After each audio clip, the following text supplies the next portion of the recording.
Hi boys and girls, here I am again, ready to share a story with you. But before I start this story, I just wanted to tell you a story when I was a little girl.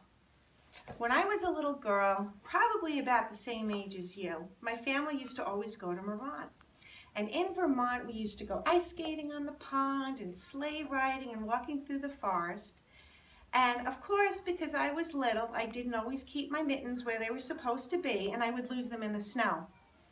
So one day I get back to the cabin and I take my mittens and I'm ready to put them out to dry, and I'm missing one. And I'm like, oh my gosh, what did I do with that mitten?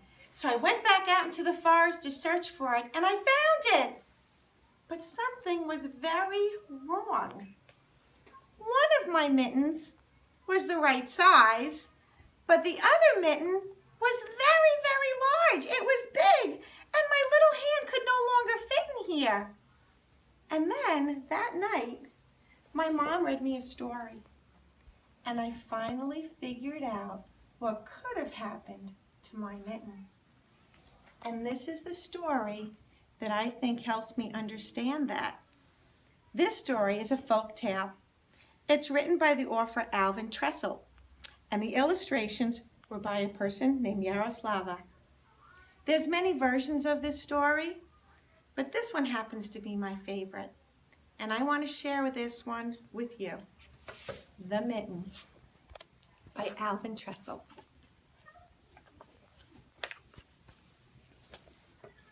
It was the coldest day of the winter, and a little boy was trudging through the forest gathering firewood for his grandmother. "Bring back all that you can," said the grandmother, and she sat knitting a pair of mittens. "The north wind blows, and we must have enough firewood to keep us warm." All morning long the boy worked, picking up sticks until his sled was well loaded. Then a very strange thing happened. Just as he picked up the last stick, he dropped one of his mittens in the snow. Now, how a boy can do that on the coldest day of winter, I'll never know. Off he went with his load of wood, and the mitten was left lying on a snowdrift. As soon as he was out of sight, a little mouse came scurrying through the woods. She was very cold, and she spied the little boy's mitten with its feathery fur cuff. She popped right in to get warm. It was just the right size for a teeny tiny mouse. I think I'd like to cozy up inside of that furry mitten. Presently, a green frog came hip-hopping over the snow. "Anybody home?" she asked when she saw the mitten. "Only me," said the mouse. "And come in quickly before you freeze." I like how that mouse is sharing with the frog. Uh-oh. They had no sooner settled themselves snugly in the red wool lining when an owl flew down.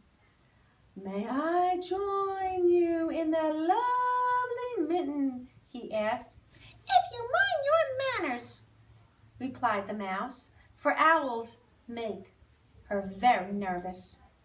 "And don't wiggle around too much, because it's very tight in here already." So now they have 1, 2, 3 animals inside that mitten. It wasn't long before a rabbit came down the forest path. "Is there room for me in that nice warm mitten?" asked the rabbit.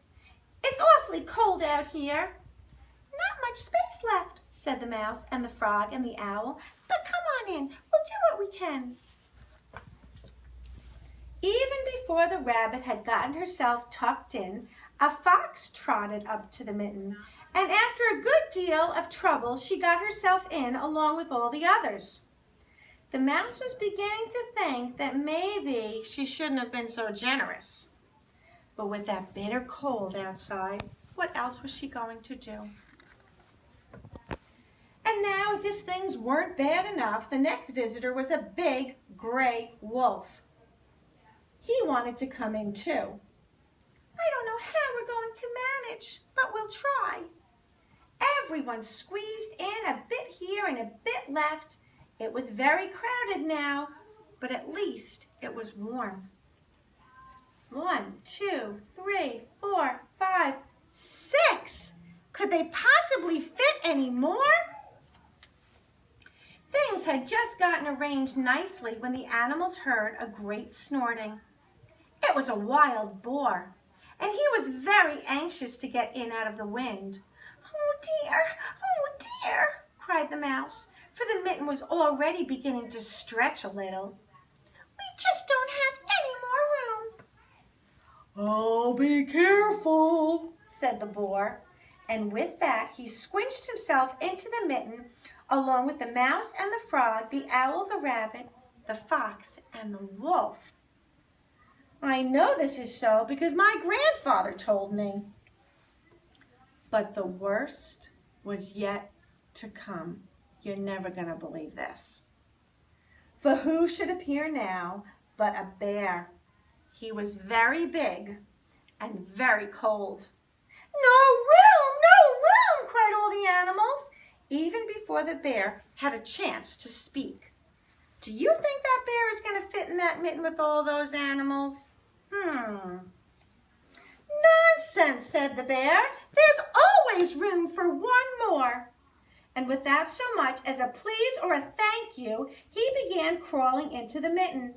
He put his paw in first, and the mitten creaked and groaned. He put his other paw in, and one of the seams popped on the mitten. Then he took a big breath, and guess what? He pushed himself in. Now, while all this was going on, along came a little black cricket. She was very old, and her creaky legs ached with the cold. When she saw the mitten, she said to herself, now that looks like a nice warm place. I'll just hop over and see if I can squeeze in too.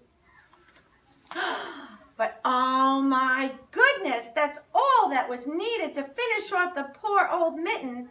The cricket had no room, then put her first scratchy foot inside. When a rip and a snap, the stitches came apart. The old leather cracked and the soft red lining split in half, popping all the animals into the snow. They're all going to be cold again. Well, at this very moment, the little boy discovered that he had only one mitten. That's kind of like what happened to me. So back he went to see where he might have dropped the other one. But all he could find were the ripped apart pieces. And he thought he saw a little mouse scurrying away with a bit of red wool perched on her head. It looked very much like the lining from the thumb of his mitten. Oh, well, said the boy as he snuggled his cold hand inside his coat, my grandfather and grandmother will surely have my new mittens ready for me now. Then he hurried home with the north wind ripping at his cheeks. And my grandfather says he never did know what really happened to his mitten. The end. I wonder if his grandfather had the same thing happen to him when he lost his mittens in the snow. Bye, everybody.